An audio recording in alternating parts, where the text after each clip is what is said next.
21শে মে ফলতায় নির্বাচন, তার আগে সরে দাঁড়ালো অভিষেকের ডান হাত। ডায়মন্ড হারবারে তুরুপের তাস, ডায়মন্ড হারবারের সন্ত্রাসের মূল পাণ্ডা এই জাহাঙ্গীর খান। অভিষেক ব্যানার্জির যে 7 লাখ 8 লাখ ভোটে যেতে এই জাহাঙ্গীর খানের দাপটেই। এবার 2026-এর বিধানসভার আগে ফলতায় যে দাপট দেখিয়েছিল এই জাহাঙ্গীর খান, বলেছিল সে পুষ্পা, সে মানে কারো সামনে ঝুঁকবে না, কিন্তু সে কি করলো? 21 তারিখ ভোটের আগেই সরে দাঁড়ালো। বলছে ফলতার জনগণের যাতে উন্নয়ন হয়, উন্নয়নের স্বার্থেই সে সরে দাঁড়ালো। আসলে জাহাঙ্গীর খানের চোখে মুখে ছিল ভয়ের একটা ছায়া।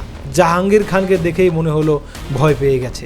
জাহাঙ্গীর খান যে সন্ত্রাসের রাজ্য চালাতো, যে সন্ত্রাসের বাতাবরণ চালাতো, সম্পূর্ণটাই অভিষেকের দাপটে।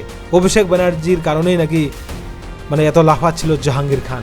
এখন জাহাঙ্গীর খানকে মই দিয়ে গাছে উঠিয়ে দিয়ে মই সরিয়ে নিয়েছে অভিষেক ব্যানার্জি, এটাই বলছে শুভেন্দু অধিকারী আজ ফলতায় গিয়ে, মুখ্যমন্ত্রী শুভেন্দু অধিকারী। তো যাই হোক, ভয়ে লেজে গবরে হয়ে গেছে জাহাঙ্গীর খান, সরে দাঁড়ালো নির্বাচন থেকে, যেটা খবর পাচ্ছি তৃণমূল থেকেও সরে দাঁড়াবে। এখন একটাই দেখার, এই রাজ্য বা দেশ ছাড়ে পালায় কবে, সেটাই এখন দেখার। ভয় পেয়ে গেছে জাহাঙ্গীর খান। পুষ্পা একদম ঝুঁকে শুয়ে পড়েছে।